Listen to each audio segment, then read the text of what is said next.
नमस्कार दोस्तों, आप सभी का स्टॉक इजी में स्वागत है। तो दोस्तों आज हम बात करने वाले हैं सीओजीएस के बारे में।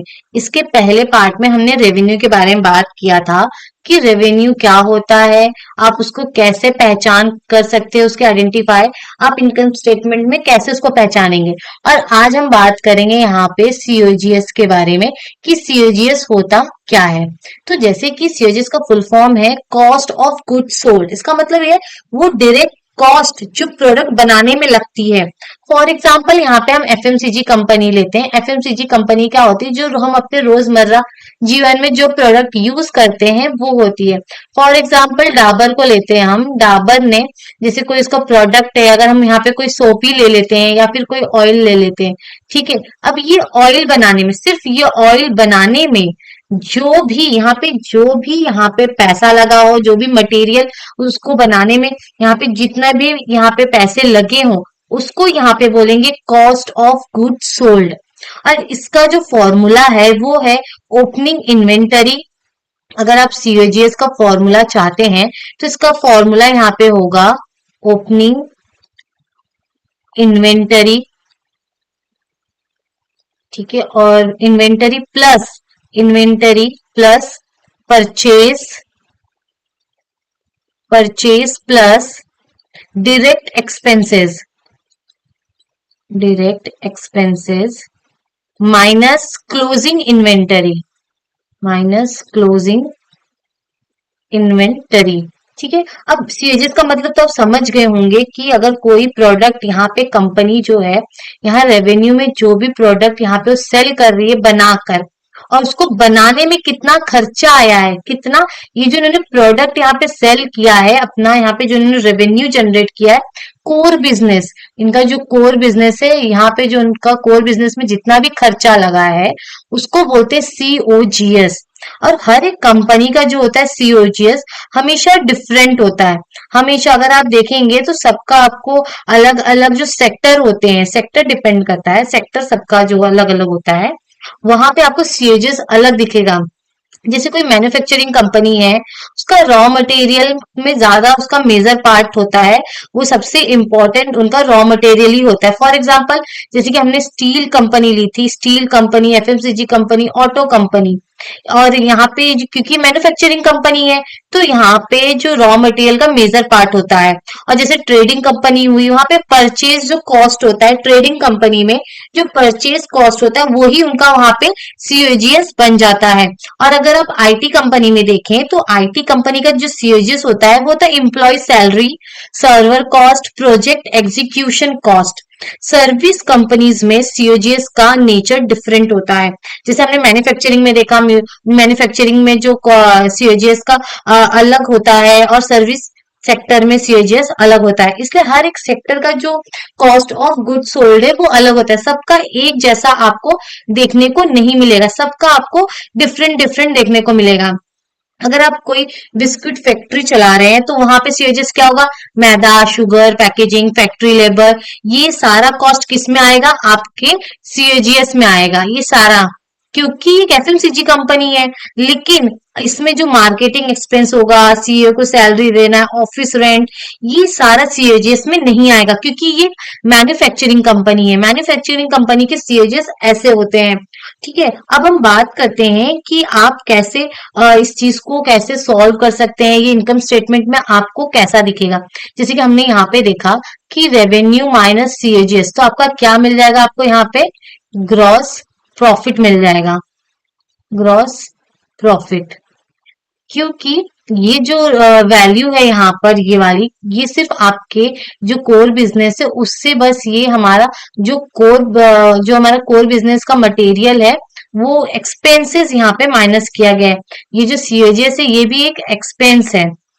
अगर आपको, अब इस चीज को क्या होता है, यहाँ पे अगर किसी कंपनी का, मान लीजिए एक एफएमसीजी डाबर कंपनी है, हमारे सामने एग्जांपल है। अगर ये डाबर कंपनी है, इसका अगर रेवेन्यू, हम एक एजम्पशन ले रहे हैं, 9,000 करोड़ का है, ठीक है। इनका जो रेवेन्यू इन्होंने जनरेट किया 9,000 करोड़ का, लेकिन वही इनका जो सीओजीएस है वो यहाँ पे आ रहा है 7,000 करोड़ का, 7,000 नहीं, 4,000 करोड़ का है, ठीक है, 4,000 करोड़ का है। अब यहाँ पे इनके लिए कितना बच रहा है, 5000 करोड़। यानी अप्रोक्स अगर आप देखेंगे तो ये जो सीओजीएस है, COGS percentage of revenue, COGS percentage of revenue, अगर आप अप्रोक्स देखेंगे तो ये 40% के आसपास आएगा। हम इसको पहले कैलकुलेट कर लेते हैं कितना आ रहा है। हाँ, 44, अप्रोक्स 44% के आसपास आएगा कि कंपनी का जो रेवेन्यू जनरेट हो रहा है उसमें से सीओजीएस एक्सपेंस, एक्सपेंस में ही यहाँ पे अप्रोक्स 45% लग जा रहा है, सिर्फ खर्चे में खर्चा चला जा रहा है 9000 में से। ये जो 4000 करोड़ है ये किसमें चला जा रहा है, जो इन्होंने रॉ मटेरियल ये बनाए हैं उसमें चला जा रहा है।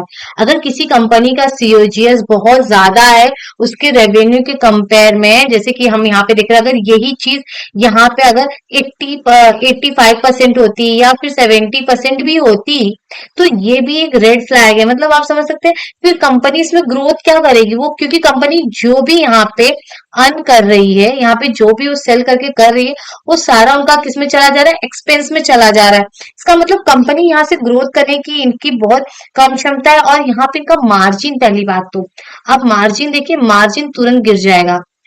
यहाँ पे अगर सबसे मेन रोल अगर कोई प्ले करता है, मेरे ऑब्जर्वेशन, मैंने जो ऑब्जर्व किया है, जो मैंने थोड़ी बहुत स्टडी करी है, जो मेरा यहाँ पे एनालाइज किया हुआ चीज है, वो मुझे लगता है सीओजीएस है।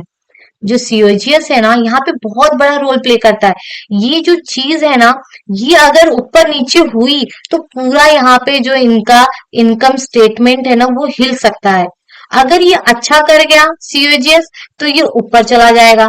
अगर इसने यहाँ पे कुछ खराब हो गया सीओजीएस में तो यहीं से आपका जो इनकम स्टेटमेंट है नीचे चला जाएगा, आपका प्रॉफिट गिर जाएगा, आपके मार्जिन गिर जाएंगे। सबसे बड़ी बात है आपके यहाँ पे मार्जिन गिर जाते हैं तुरंत, तुरंत वो कोलैप्स कर जाएंगे। अगर सीओजीएस जो है ना आपका, समझ लीजिए फॉर एग्जांपल आप यहाँ पे ये लीजिए, अगर कोई एफएमसीजी कंपनी है और उसका जो कंपनी है, समझ लीजिए फॉर एग्जाम्पल उसने वो मैगी बना रहा है, ठीक है, वो मैगी बना रहा है और उसका जो रॉ मटेरियल है वो 2015 में उसका जो पूरा रॉ मटेरियल आता था वो सिर्फ यहाँ पे 15 रुपए में आता था। लेकिन यहाँ पे 2020 में क्या हो गया, ये रॉ मटेरियल का प्राइस बढ़ते बढ़ते बढ़ते बढ़ते ये 50 रुपीज हो गया। यहाँ पे 50 रुपीज, आप देख रहे हो कितना बड़ा यहाँ पे चेंज आ रहा है। ये जो डिफरेंस है ना, ये जो यहाँ पे आपको डिफरेंस दिख रहा है, इसकी वजह से क्या होगा आपको पता है, यहाँ इसकी वजह से आपका सबसे पहले आपका ग्रॉस प्रॉफिट यहाँ पे गिर जाएगा। और यहाँ पे आपका जो रेवेन्यू, यहाँ पे जो आपका सीओजीएस परसेंट ऑफ रेवेन्यू था ना वो तुरंत यहाँ पे बढ़ जाएगा, जिसकी वजह से आपके जो नीचे के और आइटम्स है वो गिरते जाएंगे, वो वहां पे आपको गिरता हुआ देखने को मिलेगा। आपका इबिडा मार्जिन तुरंत इम्पैक्ट कर जाएगा, जो इसके बाद हम बाद में देखने वाले हैं कि इबिडा जो हमारा मार्जिन है वो तुरंत गिरेगा, तुरंत वहां पे आपको ना इम्पैक्ट आते हुए दिखेगा। इसलिए सीओजीएस बहुत बड़ा रोल प्ले करता है यहाँ इनकम स्टेटमेंट में। अगर प्राइस थोड़ी भी यहाँ से वहां हुई और तुरंत आपके मार्जिन में आपको इम्पैक्ट देखने को मिलेगा। अगर हम कोई यहाँ पे देखें तो हमारे पास कुछ एग्जाम्पल है।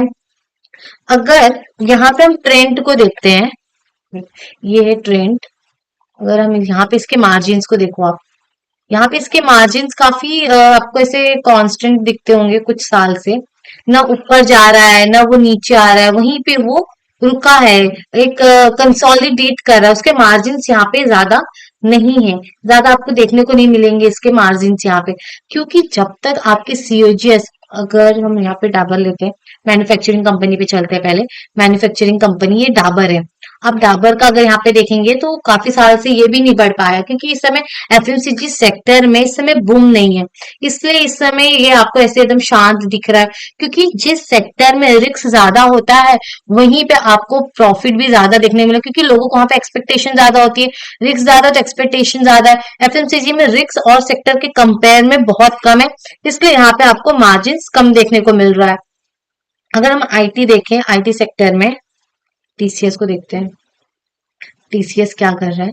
अगर टीसीएस के मार्जिन देखेंगे काफी ज्यादा है, क्योंकि टीसीएस क्या है ना, यहाँ पे आपको ज्यादा कैपेक्स करने की जरूरत नहीं पड़ती है। यहाँ पे ये कैपिटल इंटेंसिव कंपनी नहीं है, ये सेक्टर ही नहीं है कैपिटल इंटेंसिव। तो जहाँ पे कैपिटल बहुत लगता है, हर समय कैपिटल की जरूरत पड़ती है, वहां पे मार्जिन आपको काफी डिस्टर्ब दिखे, मतलब बहुत ही ज्यादा कंसोलिडेट करेंगे या फिर धीरे धीरे बढ़ेंगे। जैसे कि अगर आप देखेंगे पावर से, जो पावर कम सेक्टर है वहां पर, या फिर आप यहाँ जैसे और भी सेक्टर्स हैं, फार्मा सेक्टर भी, यहाँ भी कैपेक्स की काफी जरूरत पड़ती है, क्योंकि रिसर्च एंड डेवलपमेंट में उन्हें पैसा डालना होता है जिससे कि वो नए नए प्रोडक्ट्स ला सके। तो यहाँ पे जो सीएजीएस है, आप देखेंगे जैसे हमने पहले बात की इनको सॉफ्टवेयर सर्वर, तो इसलिए इनका जो सीएजीएस है ये सारे होते हैं। तो अगर आप किसी भी कंपनी को एनालाइज करते हैं तो आप कंपनी के सीएजीएस को जरूर देखें, और आप ये भी देखें जो कंपनी का सीएजीएस है वो रेवेन्यू का कितना परसेंट है। ये सारी चीजें आपको यहाँ पे देखना चाहिए। ठीक है, अब अगर आपको ये भी देखना चाहिए कि अगर अचानक से सीएजीएस में सडन स्पाइक आ जाए तो क्या हो जाएगा, उससे उससे तुरंत आपका जो ग्रॉस प्रॉफिट है वो तुरंत वहीं पे कोलैप्स कर जाएगा। ये सारी चीजें देखनी होती है। अगर रॉ मटेरियल्स प्राइसेस बढ़ते हैं और फिर उसके वजह से क्या हो जाएगा, डाबर उस प्राइस को कस्टमर तक पास ऑन करेंगे। अगर वो नहीं करेंगे ना तो क्या हो जाएगा, उनके मार्जिन्स गिर जाएंगे। अगर वो खुद को अब वो सह लेंगे, खुद ऑब्जर्व करेंगे उस प्राइस को, तो तुरंत आपको उनके इनकम स्टेटमेंट में देखने को मिल जाएगा। तो दोस्तों आज के लिए नहीं रुकते हैं। अगर वीडियो आपको यूजफुल लगा है तो लाइक कमेंट सब्सक्राइब जरूर करें।